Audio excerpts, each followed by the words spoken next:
Joy University, best emerging university in South India. For admissions, contact.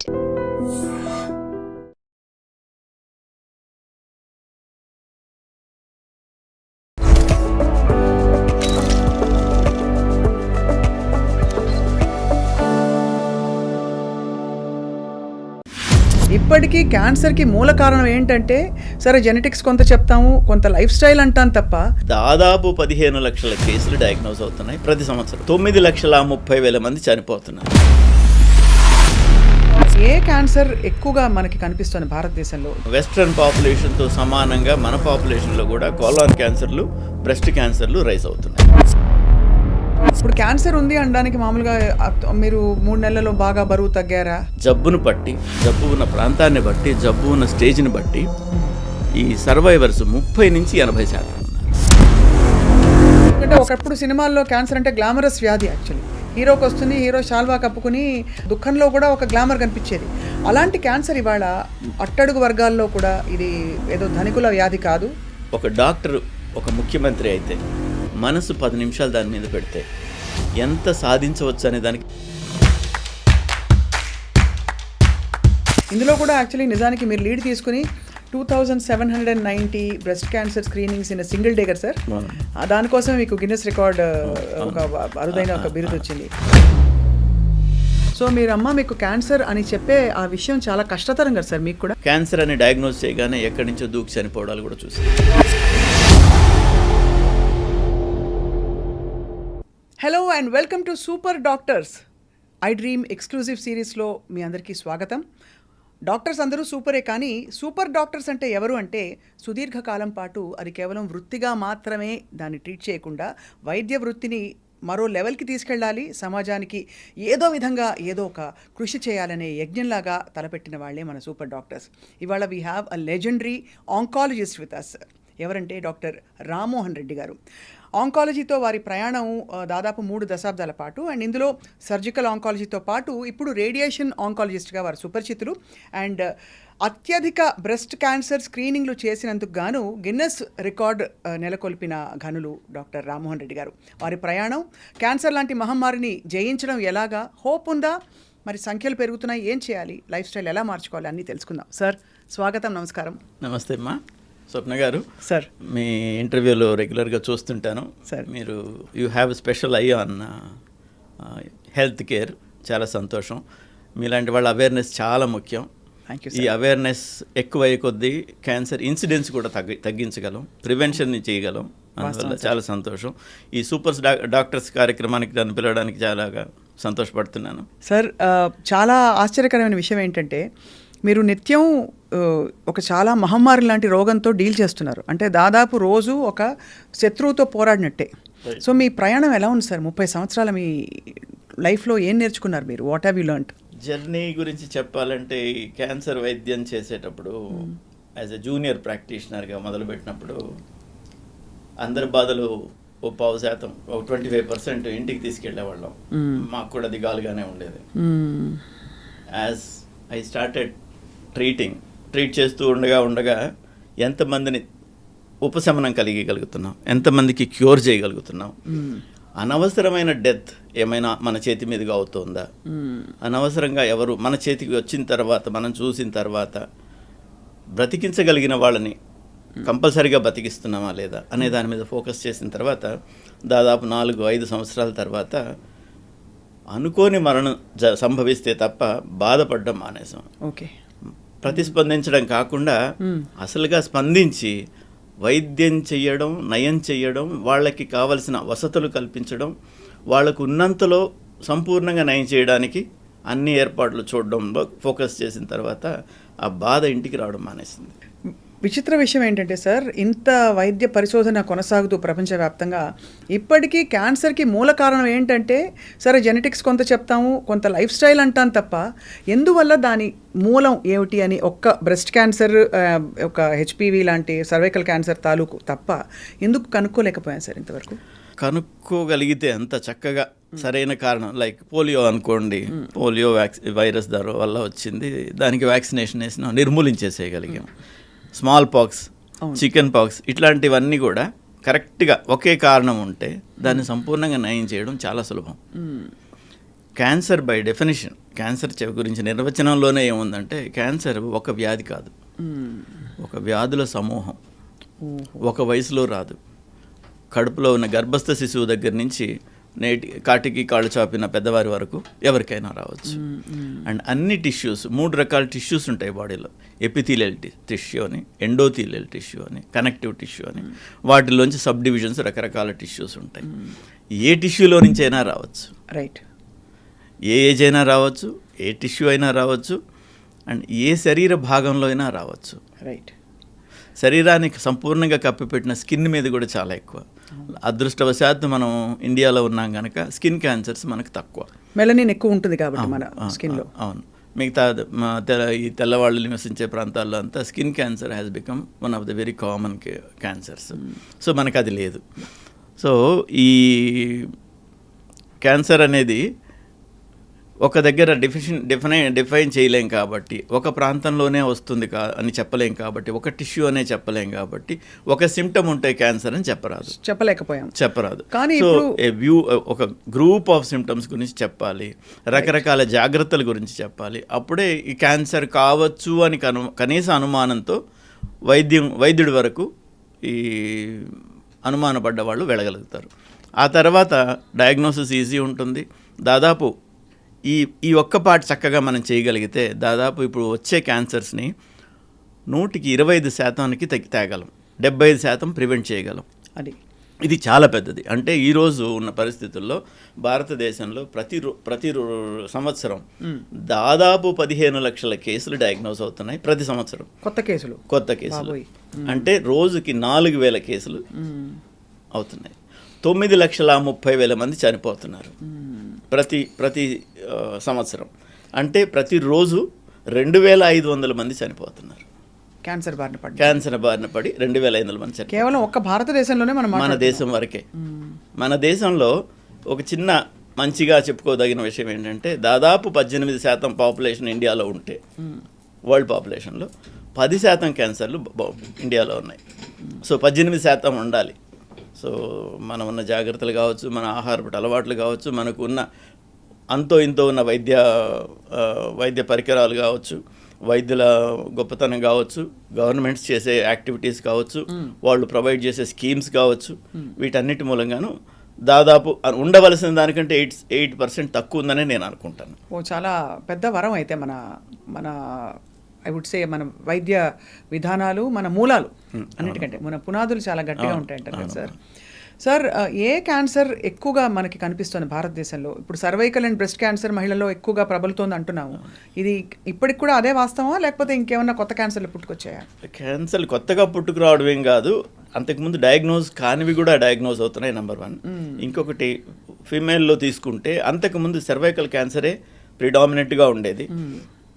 ఇప్పుడు breast cancer కూడా ఆ లెవెల్కి వెళుతోంది. ముఖ్యంగా మన ఆహారపు అలవాట్లు మారడం కావచ్చు, సెడెంటరీ లైఫ్ స్టైల్కి రావడం వల్ల కావచ్చు, and high volume of refined sugars తీసుకోవడం కావచ్చు, ఇట్లాంటి వాటితోని వెస్ట్రన్ పాపులేషన్తో సమానంగా మన పాపులేషన్లో కూడా కోలాన్ క్యాన్సర్లు, బ్రెస్ట్ క్యాన్సర్లు రైజ్ అవుతున్నాయి. ఇప్పుడు క్యాన్సర్ ఉంది అనడానికి మామూలుగా మీరు 3 నెలల్లో బాగా బరువు తగ్గారా, ఇంకేదైనా సిమ్టమ్స్ ఉన్నాయా, బాగా అలసట ఫీల్ అవుతున్నారా, ఇలా జనరల్గా కొన్ని చెప్పుకుని తెలుసు సార్. మామూలుగా అసలు ఒక యాన్యువల్ స్క్రీనింగ్ కాకుండా మనకి నిర్ధారించుకోవడానికి మన వెల్నెస్ ఏమేమి ఉంటాయి సార్ సిమ్టమ్స్? మా శరీరంలో ఎక్కడైనా అన్నీ నొప్పి ఉండాలని, అన్నీ ఇబ్బంది పెట్టాలని లేదు. ఇబ్బంది ఉన్నది కానీ, ఇబ్బంది లేనిది కానీ, అసాధారణంగా ఏదైనా అనిపిస్తే వెంటనే చెక్ చేసుకోవడం చాలా ముఖ్యం. శరీరంలో ఎక్కడైనా ఒక గట్టితనం కానీ, గడ్డ కానీ అనిపిస్తే వెంటనే చెక్ చేయించుకోవాలి. అది సాధారణమైనదే కావచ్చు, అసాధారణమైనది నిర్ణయం చేసుకోవాలి కదా, దానికోసం డాక్టర్ని సంప్రదించాలి. తర్వాత ఎక్కడైనా శరీర భాగాల్లో ఏదైనా దెబ్బ తగిలితేనో లేకపోతే ఏదైనా ఇన్ఫెక్ట్ అయితేనో చిన్న అల్సర్ రావడం అనేది సహజం. అలాంటి అల్సర్స్ 2 నుంచి 3 వారాలలో మారిపోతాయి. మానిపోకుండా మన శరీరమే దాన్ని నయం చేస్తుంది. మానిపోకుండా లాంగర్ పీరియడ్స్ ఉన్నాయి, 6 వారాలు, నెలలు అయిపోతున్నాయి, అట్లాగే ఉంది. అది ఏంటి అని ఒక చిన్న బయాప్సీ తీసుకొని చూడాలి కనుక డాక్టర్ని సంప్రదించాలి. దగ్గు, అందరికీ గొంతు రాపులు, దగ్గులు కామన్, సహజంగా వస్తూ ఉంటాయి, పోతూ ఉంటాయి. వారం కాకపోతే 2 వారాలు, కాకపోతే 3 వారాల్లో పోతాయి. 6 వారాలు అంతకంటే ప్రొలాంగ్డ్గా దగ్గు ఉండడం, చేంజ్ ఆఫ్ వాయిస్ ఉండడం, స్వరంలో మార్పు ఉండడం, ఇట్లాంటి వాటిలో ఉన్నప్పుడు తప్పనిసరిగా చెక్ చేయించుకోవాలి. ఆ తర్వాత ఎక్కడైనా ఎనీ డిశ్చార్జ్ అంటాం, స్రావం ఎక్కడి నుంచి అయినా ఏదైనా కారుతున్నట్టుగా అనిపిస్తే సాధారణమైన ప్రదేశాలలో లైక్ మెన్సువల్ ఫ్లో లాంటివి సాధారణమైన ప్రదేశాలలో కూడా అసాధారణమైన టైంలో వస్తాయి, రైట్. తర్వాత ఎక్కడైనా అట్లా డిశ్చార్జ్ అవుతుందంటే వెంటనే ఎందువల్ల అవుతుందో చూసుకోవాలి, అదొకటి. తర్వాత 40 సంవత్సరాల తర్వాత కొత్తగా డిస్పెప్సీ అలాంటివి, ఆహారం తినడానికి పొట్ట ఉబ్బరంగా ఉంది, తినలేకున్నాను, ఆకలి సరిగా లేదు, మార్పులు ఉన్నాయనుకున్నా. అండ్ ఇంకొకటి మోషన్ పోయేటప్పుడు చేంజెస్ రావడం, మోషన్లో బ్లడ్ పడడం, మూత్రంలో బ్లడ్ పడడం, మూత్రం పోవడానికి అబ్స్ట్రక్షన్ రావడం, తర్వాత దగ్గినప్పుడు ఎప్పుడైనా హిమాప్టైసిస్ అంటాం, ఉమ్మిలో రక్తం ఉండడం, ఇలాంటివి ఉన్నప్పుడు జాగ్రత్తగా చూసుకోవాలి. ఇవన్నీ ఉన్నప్పుడు డాక్టర్ గారిని సంప్రదించితే అది తప్పనిసరిగా రూల్ అవుట్ చేయబడుతుంది, రైట్. అందులో 100కి 10% ఉన్నప్పటికీ మిగతా 90% బాగుందని నిర్ధారణ చేసుకోవడం చాలా ఇంపార్టెంట్. ఈ 10% ఉన్నవాళ్ళు బాగా ఎర్లీగా డయాగ్నోస్ అవుతారు. అంత తొందరగా డయాగ్నోసిస్ అయినందువల్ల క్యూర్ ఛాన్సెస్ చాలా ఎక్కువ. క్యాన్సర్ వచ్చిన వాళ్ళలో మన దేశంలో ఇప్పుడు బాగా అయ్యే వాళ్ళు ఎంతమంది ఉన్నారంటే, బాగా అయిందని ఎప్పుడు అంటామంటే 5 సంవత్సరాల కంటే ఎక్కువ వైద్యం తర్వాత బాగుంటే వారు క్యాన్సర్ నయమైంది అని చెప్తాం, వాళ్ళని క్యాన్సర్ సర్వైవర్స్గా తీసుకుంటాం. అవును, మనకు జబ్బును బట్టి, జబ్బు ఉన్న ప్రాంతాన్ని బట్టి, జబ్బు ఉన్న స్టేజ్ని బట్టి ఈ సర్వైవర్స్ 30 నుంచి 80% ఉన్నారు. ఈ 80% ఉండడం అనేది కొన్ని జబ్బుల మూలంగాను, బాగా నయమయ్యే రకమైన జబ్బుల మూలంగాను, బాగా ఎర్లీగా డయాగ్నోస్ అవ్వడం వలన. ఈ 30%కి వచ్చేవాళ్ళు కొన్ని క్రిటికల్ ఏరియాస్లో ఉండడం ఒకటి, తర్వాత బాగా ముదిరిన తర్వాత చూసుకోవడం ఒకటి.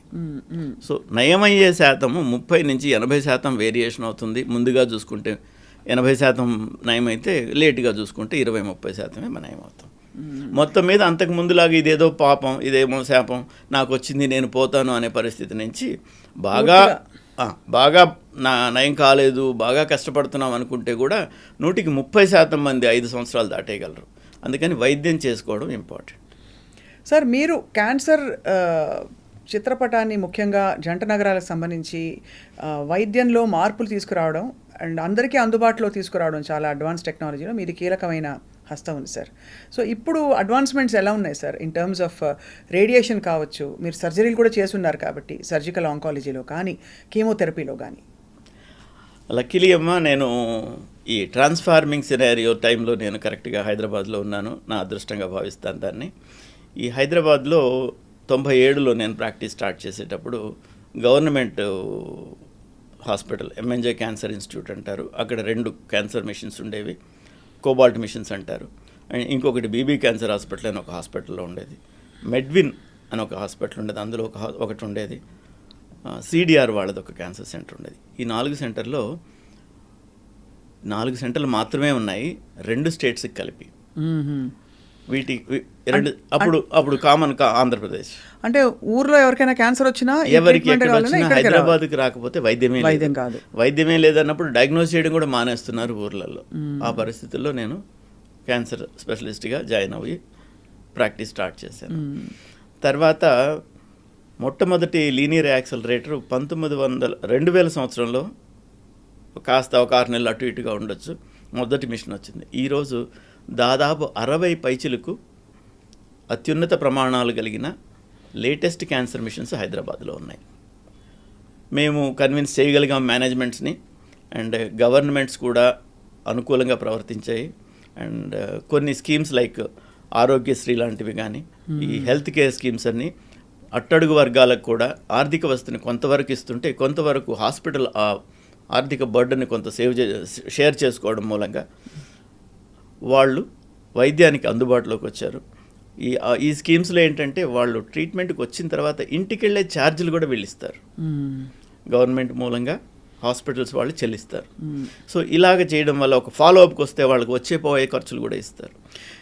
ఈ విధంగా ఉండడం వల్ల ఈ క్యాన్సర్ కేర్ ప్రొవైడర్స్ ప్రైవేట్ సెగ్మెంట్లో కూడా విపరీతంగా వచ్చి ఈరోజు మనం క్యాన్సర్ కేర్కి దాదాపు ఒక హబ్గా తయారయ్యాం. అంతకుముందు బొంబాయిలో కాస్త బాగా ఉండేది, అండ్ చెన్నైలో కాస్త ఉండేది, మిగతా చోట్లంతా నామమాత్రంగా ఉండేది.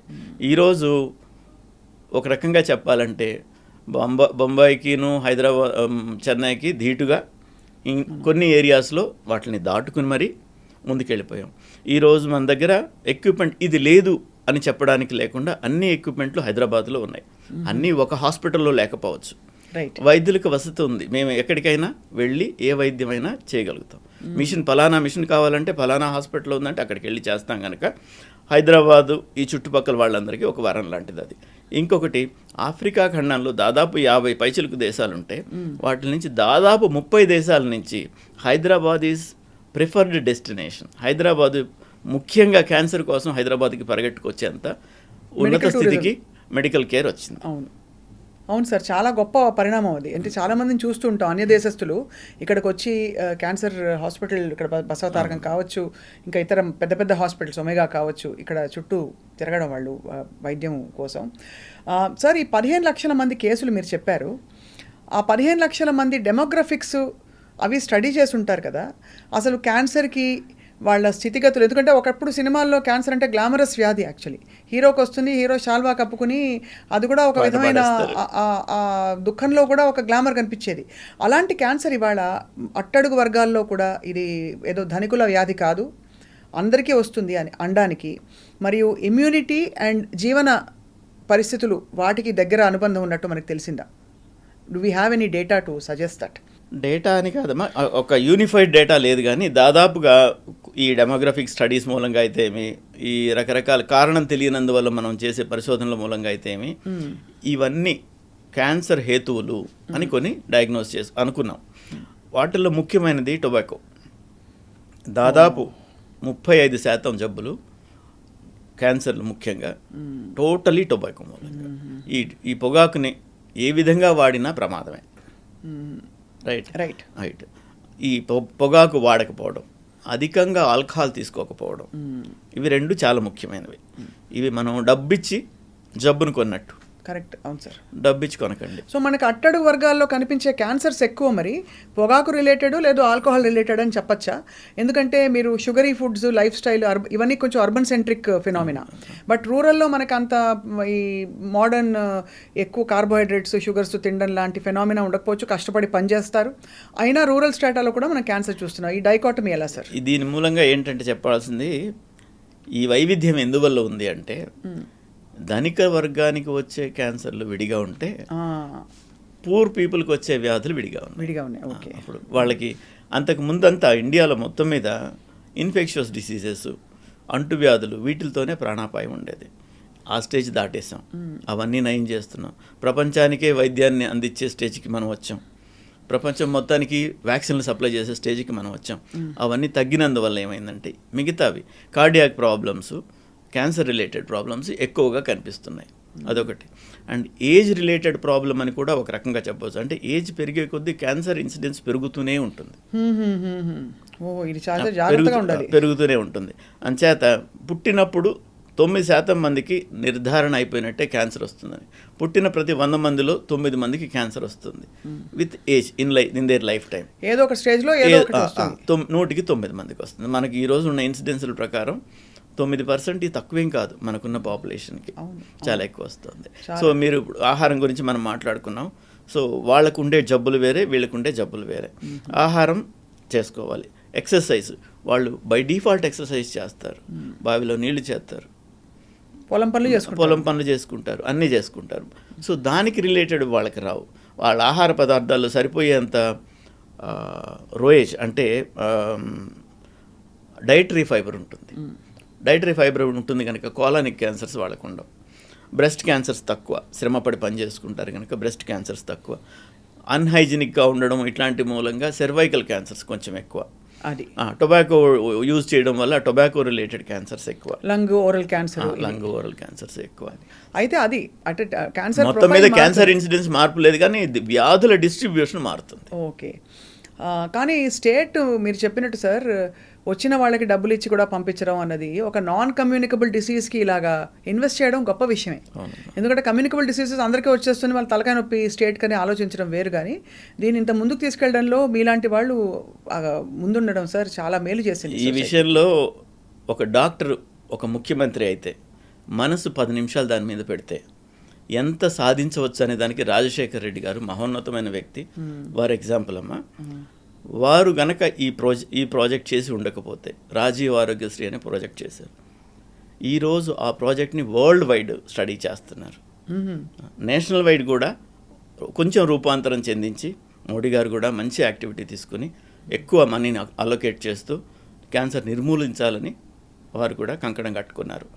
అండ్ దేశాల నుంచి ఈ ప్రాజెక్ట్ స్టడీ చేసేందుకు ఎంతోమంది వచ్చి వెళ్తున్నారు, in some form or the other వెళ్తున్నారు. ఇంకొక ముఖ్యమైన విషయం ఏంటంటే గవర్నమెంట్ ₹1 ఖర్చు చేస్తే లెక్కల ప్రకారం ఎంత ఉందో నాకు తెలియదు, కానీ నా ఉద్దేశం 25 పైసలు ఎండ్ యూజర్కి చేరుతుంది. This is one project. ఇందులో 95 పైసలు చివరి ఎవరు వాడుకుంటారో వాళ్ళకి చేరుతుంది. 5 పైసలు మాత్రమే ఈ దారి ఖర్చులు అవుతుంది. ఎవరు ఎక్కడ ఒక్క పైసా ఇది చేయడానికి లేదు. అనెథికల్గా చేయడానికి కానీ మోసం చేయడానికి కానీ అవకాశాలు బాగా అరుదు. దాని సూపర్వైజింగ్ సిస్టమ్ కూడా అంత బాగుంది. ఇలాంటి హెల్త్ సిస్టమ్స్ కానీ స్టార్ట్ అయితే అన్ని స్టేట్స్లో అయితే ఈ ఇన్సిడెంట్స్ని తగ్గించవచ్చు. ఇంకొక బాధాకరమైన విషయం, దాన్ని జాగ్రత్త చేసుకోవాల్సిన విషయం ఏంటంటే వైద్యం చేయడానికి ఉన్న ఉబలాటం డాక్టర్కి కానీ పొలిటీషియన్స్కి కానీ ప్రైవేట్ హాస్పిటల్స్కి కానీ గవర్నమెంట్ హాస్పిటల్స్కి కానీ వైద్యం చేయడానికి ఉన్నంత ఉబలాటం వైద్యానికి పేషెంట్ రాకుండా చేయాలి, జబ్బు రాకుండా చేయాలి అనే దాని మీద లేదు. ఒకవేళ దాని మీద ఫోకస్ చేస్తే ఇప్పుడు మనం ఖర్చు చేస్తున్నంతలో 4వ వంతు ఖర్చు చేస్తే కూడా ఈ ఇన్సిడెన్స్ ఆఫ్ 4,000 క్యాన్సర్లు ప్రతి సంవత్సరం వస్తున్నాయి అంటున్నాను కదా, ప్రతిరోజు 4,000 క్యాన్సర్లు వస్తున్నాయి. దాన్ని 1000కి తీసుకెళ్ళగలం. ఓహో, అంటే ప్రివెన్షన్ మీద దృష్టి పెట్టి ఒక ఎడ్యుకేషన్, ఒక ప్రివెన్షన్, ఇవి రెండింటి మీద దృష్టి పెడితే 4,000 నుంచి 1000కి చేయగలం. అంటే మనకు ఉన్న వైద్య పరికరాలు ఫెసిలిటీస్ ధారాళంగా సరిపోతాయి. ఇప్పుడు సరిపోవు, చాలు బొటాబొట్టి. హైదరాబాద్లో అన్నీ ఉన్నాయి, ముఖ్యమైన పట్టణాల్లో అన్నీ ఉన్నాయి, కానీ ముఖ్యమైన పట్టణాల్లోనే రావు కదా క్యాన్సర్లు, మారుమూల ప్రాంతాల్లో కూడా వస్తాయి. 1 మిలియన్ పాపులేషన్కి 1 మిషన్ కావాలి, మనకు అన్ని లేవు. ఇప్పుడు ఉన్నవి ఇన్సిడెన్స్ తగ్గిస్తే ఆటోమేటిక్గా సరిపోతాయి. అవును సార్, మీరు అన్నది ఇందులో కూడా యాక్చువల్లీ నిజానికి మీరు లీడ్ తీసుకుని 2790 breast cancer screenings in single day కదా సార్. దానికోసమే మీకు గిన్నెస్ రికార్డ్ ఒక అరుదైన ఒక బిరుదు వచ్చింది ఆ రోజు సార్. జస్ట్ ఐఎమ్ క్యూరియస్, ఈ 2000 ఒక బృందం ఒక్కనే కాదమ్మా, ఒక బృందం అందరం కలిసి చేయగలిగింది అది. అండ్ అది చేయడానికి ఏంటంటే మేము ఇంకొక 1000 మంది ఎక్కువే చేసాము. బట్ వాళ్ళు కౌంట్ చేసే విధంగా మేము డ్రోన్ పిక్చర్స్ పంపించాలి, సూపర్వైజ్ చేసేదానికి వచ్చి ఉంటారు. అలాగ పంపించడానికి ప్రైవేట్ పార్ట్ ఎగ్జామినేషన్, దానిలో కొంత కవర్ చేయాలి, కొంత చూపించాలి. సో అలాగ చేయగలిగింది మేము ఆ నంబర్ చేయగలిగాం. అంతకంటే ఇంకో 1000 మంది ఎక్కువే చేసాం. They could not count on the videos. So when you say screening sir, it includes mammogram and self breast examination. Self examination ఒకటే ఫోకస్ చేసామమ్మా. అందులో ఏమవుతుందంటే చేసిన తర్వాత అనుమానం ఉన్న వాళ్ళందరినీ విడిగా తీసుకుని వాళ్ళకి మ్యామోగ్రఫీలు, ఫర్దర్ టెస్ట్లు, ఫైన్ నీడిల్ ఆస్పిరేషన్ సైటాలజీ చేసి అందులో డిటెక్ట్ అయిన వాళ్ళకి దాదాపుగా ఉచిత వైద్యం అందించగలిగాం. అప్పుడు చాలా గొప్ప విషయం సార్.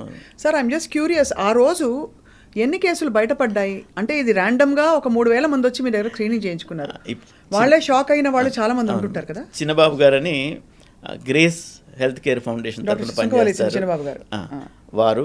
అండ్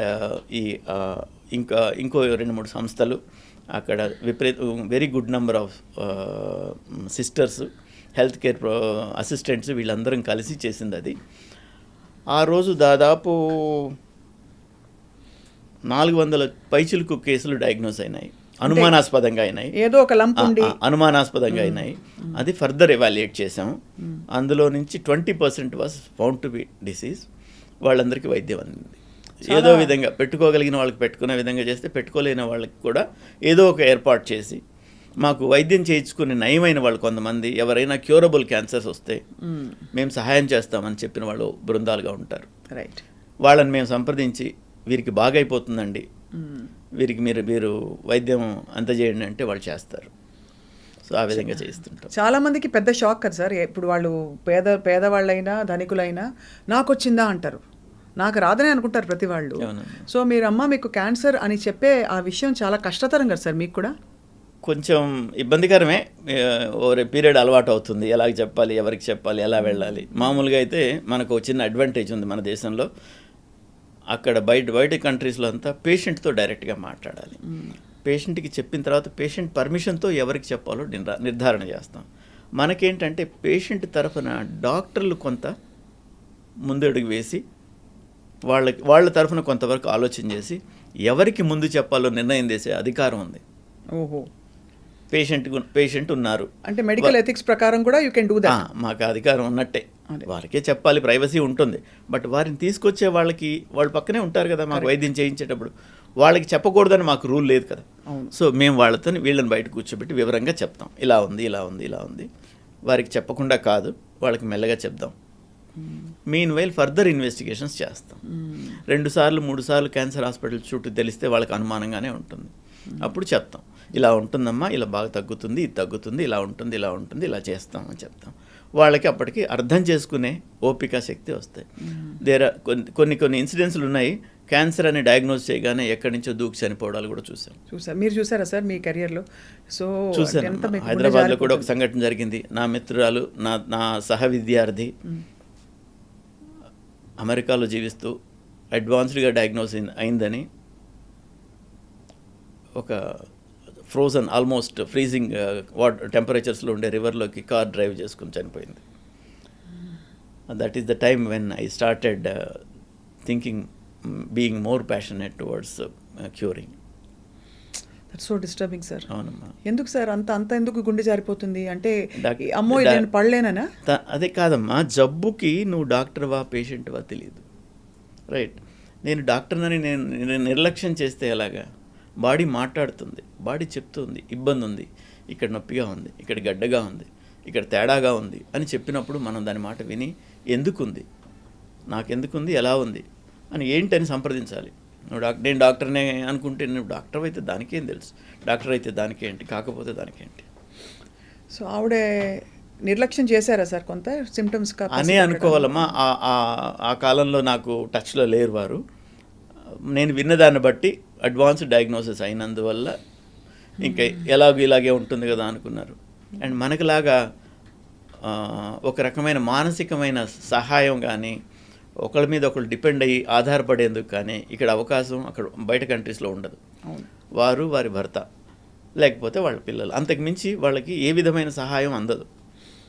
భారం కాకూడదని కూడా చాలామంది ఇలాంటి అన్నీ ఉంటాయి కదమ్మా. ఇప్పుడు ఒకళ్ళుగా ఆలోచన చేసినప్పుడు, ఇప్పుడు ఒక కిలో బరువు తీసుకోండి, చేతిలో పట్టుకోండి, కిలో బరువే సహాయం, దానికి ఏం అక్కర్లేదు. సాయంత్రం దాకా పట్టుకుంటే తెలుస్తుంది, అదే ఒక టన్ అవుతుంది. సో వాళ్ళు ఒక్కళ్ళే ఉన్నప్పుడు ఇలాంటి జబ్బు గురించి వాళ్ళు అలా ఆలోచన చేస్తారు. చాలా ప్రచండ వేగంతో దాన్ని పెద్ద చేసేసుకుంటారు, విపరీతమైన ఎక్కువగా ఊహించేసుకుంటారు. అందులో ముఖ్యంగా డాక్టర్ కనుక ఏముంటాయి ఎలా ఉంటాయని తెలుసు కాబట్టి వాటిని అన్నీ మ్యాగ్నిఫై చేస్తారు. ఇప్పుడు మనకు మనం వైద్యం చేసే మందుల్లో వాంతులను అరికొట్టేదానికి మందు ఉంటుంది, దాని మీద సైడ్ ఎఫెక్ట్లలో వాంతి రావడం కూడా రాసి ఉంటుంది. అది రైట్. సో సైడ్ ఎఫెక్ట్స్ ఎప్పుడో ఏదో వచ్చేదాని గురించి ముందుగా తీసుకోవడం కరెక్ట్ కాదు. మీరు అన్నీ చెప్తూనే ఉంటారు, ప్రివెంట్ అవ్వాలి, చూపించుకోవాలి, అన్నీ చెప్తూనే ఉంటారు, మీడియాలో మేము చెప్తుంటాము. అయినా ఇంకా స్టేజ్ 4 వచ్చేవాళ్ళు కామన్గా ఉన్నారు, స్టేజ్ 3 వచ్చేవాళ్ళు కామన్గా ఉన్నారు. 97తో పోల్చుకుంటే 1997తో పోల్చుకుంటే ఇప్పుడు స్టేజ్ 4లు 3లు బాగా తగ్గాయి. అంతకుముందు ఎవరైనా ఎక్కడైనా బయట ప్రయాణంలోనో ఎక్కడో దగ్గర ఎవరైనా తారసపడి నమస్కారం డాక్టర్ గారు అంటే వాళ్ళు ఏం చెప్తారో వార్త అని భయపడేవాళ్ళం. ఏ 6 నెలలకో 3 నెలలకో చనిపోయారు, వచ్చి తిడతాడా, ఏమంటాడు, ఏమైందో వాళ్ళ పేషెంట్కి, ఇలాంటివి ఉండేది. ఇప్పుడు అలా కాదు, సర్వైవర్స్ చాలా ఎక్కువ ఉన్నారు. నేను చెప్పాను ఇందాక మీకు ఇన్సిడెంట్స్ అప్పుడు చెప్పాను, 4,000 ప్రతి సంవత్సరం డయాగ్నోజ్ అయితే 2,500 మంది చనిపోతున్నారంటే 1,500 మంది బతికుంటున్నారు, 1,500 మంది లాంగ్ పీరియడ్ ఉంటున్నారు. వాళ్ళందరూ కూడా ఫర్ ఎగ్జాంపుల్ నా దగ్గర ఉన్న పేషెంట్స్లోనే తీసుకుంటే పసి బిడ్డలతో వచ్చి ఈ బిడ్డలు ఎలాగా అనుకున్న వాళ్ళందరూ వాళ్ళకి పెళ్ళిళ్ళు అయ్యేంతవరకు జీవించారు. ఇంకా కూడా జీవిస్తున్నారు. అదే. కొంతమంది ఆ తర్వాత చనిపోయినప్పటికీ వాళ్ళ ఫ్యామిలీకి వాళ్ళు చేయాల్సిన పనులని సంపూర్ణంగా చేసుకుని పోతున్నారు. ఇందులో మేము ఉన్నందుకు మేము సంతోషపడతాం. ఖచ్చితంగా సార్, డెత్ ఇస్ ఇన్ఎవిటబుల్. మనం అంటే వ్యాధి వచ్చినా రాకపోయినా ఏదో టైంలో వెళ్ళిపోవాలి. కానీ మీరు అన్నట్టు బాధ్యతలు సంపూర్ణంగా మనం వచ్చిన పర్పస్ నెరవేరిన తర్వాత అకాల మరణానికి దూరం చేయగలిగితే అంతకంటే అదొక విజయమే ఒక విధంగా చూసుకుంటే. సార్, మీరు అత్యంత ఘనతగా చెప్పుకునే ఒక కేసు మాతో పంచుకోండి సార్. ఎలా అయితే ఇప్పుడు మీరు మీ మిత్రులను చెప్పారు, ఆయన జీవించే ఉన్నారు కనుక ఆయన పేరు చెప్పనండి. పర్లేదు సార్, నాకు దగ్గర మిత్రుడు, విషయం చెప్పండి అంతే. దగ్గర మిత్రుడు ఒక పేరున్న ఒక వైద్య హాస్పిటల్కి వెళ్ళారు. వారు రొటీన్ స్క్రీనింగ్ చేయించుకున్నారు. దాదాపు తాటికాయ ప్రమాణంలో పొట్టలో ఒక గడ్డ ఉంది. డాక్టర్ గారు అక్కడ చూశారు, స్క్రీనింగ్ చేశారు. రివ్యూ ఆఫ్టర్ 6 months అని రాసి పంపించారు. ఈ రివ్యూ ఆఫ్టర్ 6 months ఎవరు వస్తుందంటే అండి, హెల్త్ స్క్రీనింగ్లని పెట్టిన వాళ్ళందరూ ఏం చేస్తున్నారంటే దాని మీద మానసికంగా ఫోకస్ లేకపోవడం వల్ల దాన్ని వివరంగా పట్టించుకోవట్లేదు. అదేదో ఒక ఇన్కమ్ సోర్స్ లాగా చూస్తున్నారు. నువ్వు చేసావు, అన్ని ఇన్వెస్టిగేషన్స్ చేసావు, అయిన తర్వాత you should read it properly. తాటికాయ అంత గడ్డ ఉంటే 8 ఇంచులు, తాటికాయ అంటే 7 నుంచి 8 ఇంచుల సైజు ఉన్న గడ్డ పొట్టలో ఉంటే ఫాలోఅప్కి రమ్మని రాశారు అదే హాస్పిటల్లో. ఎందువల్ల అంటే ఒక వయసైన జూనియర్ డాక్టర్ని పెడతారు. వయసైన జూనియర్ డాక్టర్ నోట్ చేసుకోండి అమ్మా. ఎంబీబీఎస్ డాక్టర్లలో పోస్ట్ గ్రాడ్యుయేషన్కి వెళ్ళిపోయే వాళ్ళం చాలామంది ఉంటాం. అవును, కొంతమంది అక్కడ ఆగిపోతాం. వాళ్ళల్లో సీనియర్స్ని చూసుకుని వీళ్ళు బాగా చూస్తారు అనే ఉద్దేశంతో హాస్పిటల్ నియమిస్తుంది. వాళ్ళు బాగా చూడకపోవచ్చు, వాళ్ళు చదువుకుని వదిలేసిన దగ్గర ఆగిపోయి ఉండొచ్చు. వాళ్ళు చదువుకుని వదిలేసిన దగ్గర ఆగిపోయి ఉంటే ఈరోజు వచ్చిన టెక్నాలజీ కానీ శాస్త్ర పరిణామం కానీ వాళ్ళకి తెలియదు. అది చూసి బయటకు పొమ్మనంటే ఆయనకి తెలియదు, సంపూర్ణంగా తెలియదు. ఈయన ఏంటి అంత పెద్ద హాస్పిటల్ చూసిందని ఈయన వచ్చేసాడు. మనం అనుకోగానే ఉంటాం కదా. నేను తెలిసినప్పటికీ మామూలుగా ఆయన నన్ను డ్యూటీ డాక్టర్ అనుకున్నాడో ఏమనుకున్నాడో తెలీదు. ఏదో రోజు మాట వరుసకి రిపోర్ట్స్ చూపించారు. రిపోర్ట్స్ చూసి ఇది ఇలా ఉందండి, తాటికాయ ప్రమాణంలో గడ్డ ఉంది మీకు, అది ఏంటని తప్పనిసరిగా చూసుకోవాలంటే అంత పెద్ద హాస్పిటల్ వాళ్ళు చూశారు. అంత పెద్ద హాస్పిటల్లో చెయ్యంది నువ్వు చెప్తావా నాకు? So he did not believe. నేను చెప్పింది నమ్మకమే లేదు. దాని తర్వాత కాదండి, అక్కడ పేరున్న డాక్టర్లు వాళ్ళు ఉన్నారు, వీళ్ళు ఉన్నారని 3-4 పేర్లు ఆ హాస్పిటల్ వాళ్ళకి చెప్పి వాళ్ళని వెళ్ళి కలవండి, వాళ్ళని కలిస్తే మీకు న్యాయం జరుగుతుందని చెప్పాను. వెళ్ళి కలిశారు. వెంటనే ఆపరేషన్ చేయాలని చెప్పారు డాక్టర్ గారు. ఆపరేషన్ చేసే పరిస్థితి లేదు నాకు తెలుసు. ఉన్న ఇన్వెస్టిగేషన్స్ వాళ్ళు చేసినవే నా దగ్గర ఉన్నాయి, నాకు ఒక కాపీ ఉన్నందువల్ల. లేదు. ఎందుకు లేదు సార్? అంటే మరీ పెద్దగా ఉందనా గడ్డ? అది సుపీరియర్ మీసెంట్రిక్ ఆర్టరీ అని ఒక చాలా పెద్ద ఆర్టరీ అమ్మ, ఇంటెస్టైన్స్కి సప్లై చేస్తుంది. ఓ, అది ఇన్వాల్వ్ అయ్యి ఉంది. దాని చుట్టూ ఉంది. ఆ తాటికాయ మధ్యలో ఆ రక్తనాళం వెళుతుంది. సో ఇది తీసేస్తే అది కూడా, అది కట్ చేయాలి. తీసేస్తే అది కూడా పోయేదానికి ఫెసిలిటీస్ పెట్టుకుని చేయొచ్చు. అది బైపాస్ చేసుకుని లైక్ వాస్కులర్ గ్రాఫ్ట్కి రెడీ చేసుకుని ఈ వాస్కులర్ గ్రాఫ్ట్ వేస్తూ ఇది చేయొచ్చు అనేది ఉంది. అలా చేస్తున్నారేమో అనుకున్నాను వాళ్ళు చేద్దామంటే. ఆపరేట్ చేసేస్తారు.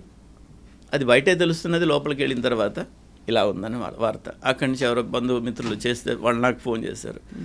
ఎలాగో ఆపరేషన్ చేశారు కనుక నీడిల్ బయాప్సీ కంటే ఓపెన్ బయాప్సీ చాలా వివరాలు తెలుపుతుంది, పెద్ద బయాప్సీ తీసుకొని పంపించండి అని చెప్పాను.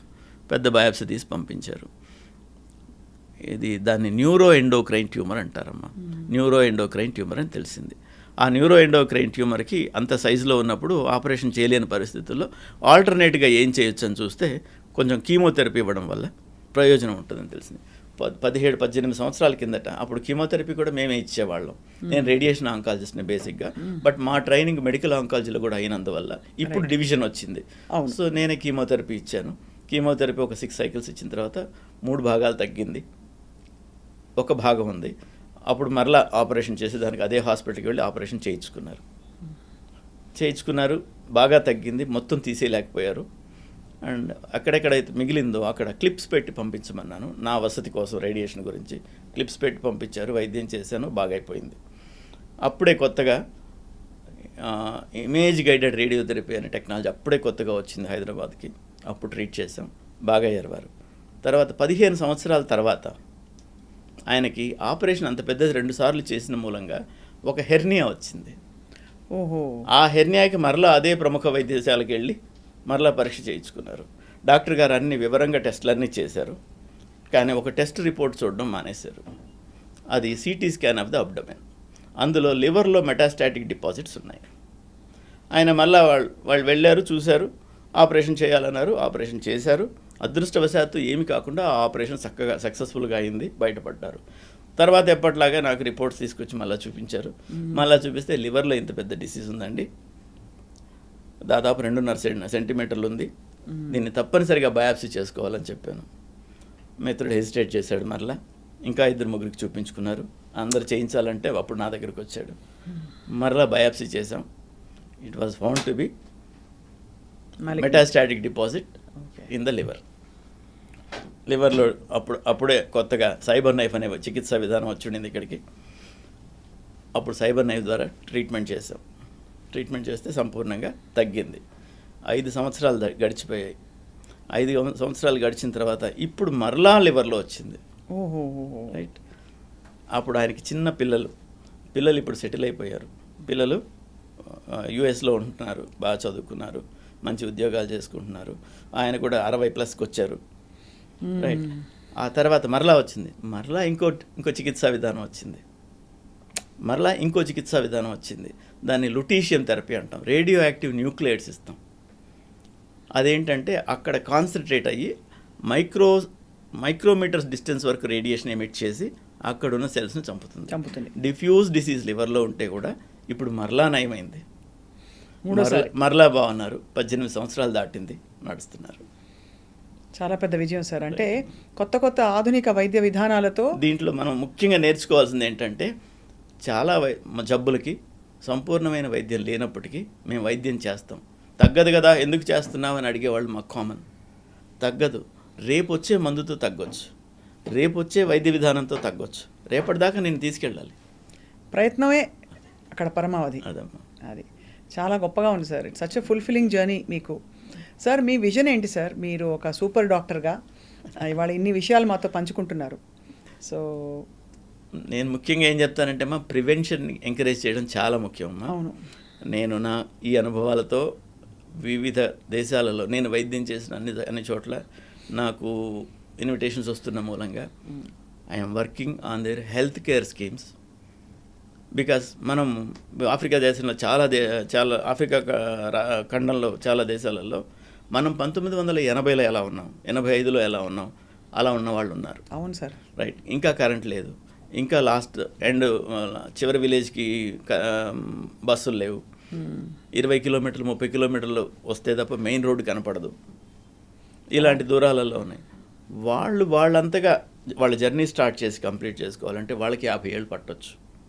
మనం ఇన్వాల్వ్ అయితే 5 నుంచి 10 ఏళ్లలో చేయగలుగుతాం. అది ఎంకరేజ్ చేస్తున్నాను. నా వల్ల అయితే చేస్తానమ్మా. సో ప్రపంచం అంతా వసుధైక కుటుంబం. ఇవన్నీ మనం గీసుకున్న గీతలు, గోడలే. మనకు ఇంకా మనం చేయాల్సినవి ఉన్నాయి. బట్ గవర్నమెంట్లు యాక్టివ్గా పార్టిసిపేట్ చేస్తున్నాయి కనుక మన గోల్స్ మనం త్వరలోనే రీచ్ అవుతామని నేను అనుకుంటున్నాను.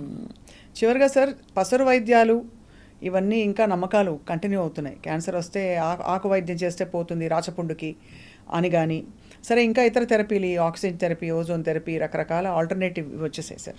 What is your opinion about that? అమ్మా, టోటల్గా నేను కొట్టేయలేను, కానీ నేను దాని గురించి కామెంట్ చేసేంత మిగతా వైద్య విధానాలలో నాకు నాలెడ్జ్ లేదు కనుక నేను కొట్టేను. తప్పనిసరిగా అనుసరించమని చెప్పను. 2 ఉన్నాయమ్మా. ఒకటి, రకరకాల వైద్య విధానం. ఇప్పుడు అల్లోపతి అంటాం మా వైద్య విధానాన్ని. అల్లోపతి అంటే ఏంటో తెలుసమ్మా? ది అదర్ ప్రాబ్లం అంటే ఇది వైద్యం అన్నట్టే లేనే లేదు. దాని మీనింగ్ తీసుకుంటే ది అదర్ ప్రాబ్లం. వేలికి ఇన్ఫెక్షన్ వచ్చింది అనుకోండి, ఆ ఇన్ఫెక్షన్ ఎక్కువైతే చనిపోతారు. యాంటీబయాటిక్స్ లేని రోజుల్లో ఆ వేలు తీసేసేవాళ్ళు. అదర్ ప్రాబ్లం నిలబడిపోయినట్టే కదా. వేలికి వచ్చిన వాళ్ళు ఇన్ఫెక్షన్ ఎక్కువై చనిపోయే శాతం 5% ఉంటే వైద్యం చేయాలంటే 100%కి వేలు పోతుంది. అవును. So that is the reason for coining this name. అప్పుడు అన్ని వైద్య విధానాలు ఉన్నాయి, ఇప్పుడు ఉన్నాయి. అందులో నుంచి ఈ అల్లోపతి వాళ్ళు ఏం చేశారంటే, చాలా ముఖ్యంగా చాలా నోటబుల్ పాయింట్ ఇది, ఒక పసరు ఉంది, అందులో ఏది యాక్టివ్ ప్రిన్సిపల్, యాక్టివ్ ఇంగ్రీడియంట్ ఏంది, ఆ పసర్లన్నీ వీళ్ళు అనలైజ్ చేశారు. అనలైజ్ చేసినాక ఇది మాలిక్యూల్ అన్నప్పుడు ఆ మాలిక్యూల్ని ఐడెంటిఫై చేశారు. దాన్ని ట్యాబ్లెట్ గానో ఇంజెక్షన్ గానో ఎలా బాడీలోకి పంపించడం సులభం ఉంటుందో అలా చేశారు. దాన్ని 100 మందిలో పరిశోధనలాగా చేశారు. 100 మందికి ఫలానా జబ్బున వాళ్ళకి ఇది ఇచ్చారు, వాళ్ళలో ఎలా ఉంది. మిగతా అందరూ ఒప్పుకోరు కదా, మిగతా 100 మంది వైద్యం తీసుకోలేదు, వాళ్ళు ఎలా ఉన్నారు. కంపారిటివ్ స్టడీ చేసినందువల్ల ఇందులో బాగా అవుతుంది అనుకున్నప్పుడు ఇది బాగుంది, దీన్ని ఫర్దర్ ఎంత డోస్ ఇవ్వాలి, ఇలాంటివన్నీ పరీక్షలు యానిమల్స్లో వాటిలో అంతా చేసి కరెక్ట్గా అల్లోపతి వైద్యం అబ్జర్వ్ చేసుకుంటుంది. ఇలా ఎన్నో మందులు ఆయుర్వేదం నుంచి అలోపతిలో ఉన్నాయి. సో అలాగ అన్ని సిస్టమ్స్ నుంచి కూడా ఉండుండొచ్చు. నాకు ఆయుర్వేదం ఇక్కడ జరిగేది మనం చూస్తున్నాం కనుక కొన్ని చెప్పగలుగుతున్నాను. మిగతా అన్ని వైద్య విధానాల నుంచి అంతో ఎంతో వస్తుంది. రైట్. ఇవన్నీ తీసుకుని ఎదుగుతూ వెళ్తోంది ఇది.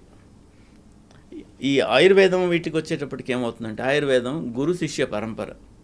శిష్యుడు దాని గురించి శ్రద్ధ లేకపోతే పోతుంది. అవును.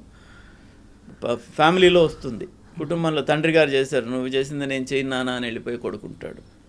ప్రతి వాళ్ళకి వాళ్ళు సంపూర్ణంగా నేర్పించాలని లేదు, వాళ్ళు నేర్పించినా వీళ్ళు నేర్చుకోవాలని లేదు. అలాగే అవన్నీ క్షీణించిపోతున్నాయి. మిగతా వైద్య విధానాలు క్షీణిస్తుంటే ఇవి బలపడుతున్నాయి. అది. అండ్ ఇంకొకటి, వైద్యంలో ముఖ్యంగా ఇది వైద్య విధానం అని చెప్పాలంటే మనం కంట్రోల్డ్ స్టడీస్ చేసి నిర్ధారణ చేసి ఉండాలి. Clinical trials. ఈ నిర్ధారణని రిప్రొడ్యూసబుల్గా ఉండాలి. మరలా మీరు వైద్యం చేస్తే కూడా ఈ ఆ కండిషన్లో అదే ఫలితం రాబట్టగలగాలి. అది అప్పుడు దాన్ని శాస్త్రీయ వైద్య విధానంగా అంటాం. సో ఇప్పుడు ఎవిడెన్స్ బేస్డ్ మెడిసిన్ అంటాం. ఆ ఎవిడెన్స్ బేస్డ్గా చేయగలిగినప్పుడు అది అల్లోపతి అవుతుంది. అవును. అన్ని పతులు ఒక పతి అయిపోతున్నాయి కనుక ఇది విపరీతంగా పెరుగుతుంది. ఒక లైఫ్ టైం సరిపోదమ్మా అల్లోపతి ఒక్కటి నేర్చుకోవడానికి. మరి ఇవన్నీ ఎక్కడ నేర్చుకుంటాం? చాలా అంటే నొప్పింపక తానవ్వక అన్నట్టుగా మీరు అసలు ఎక్కడా కూడా వేరే ఇతర వైద్య విధానాల్ని విమర్శించకుండా చాలా సముచితంగా చెప్పారు డాక్టర్ రామ్మోహన్ నేను రెడ్డి కొన్ని గారు. చెప్తాను వినండి. భారతదేశంలో విషపూరితమైన పాములు 5%, 95% విషం లేని పాములు. పాము కాటికి చనిపోయే వాళ్ళు చాలా ఎక్కువ శాతం. 5% పాములు అయితే పాము కాటులలో 5% చనిపోవాలి కదా. భయం, పాము కాటేసిందని ఒక్క నిజమే చాలు వాళ్ళకి చంపడానికి. సో వాళ్ళందరూ ఊర్లో ఉన్న వైద్యుడికి మంత్రగాడి దగ్గరికే వెళ్తారు. వాళ్ళందరికీ ఆయన మంత్రం వేస్తాడు, వైద్యం ఇస్తాడు, తీర్థం ఇస్తాడు, ఏదో చేస్తాడు.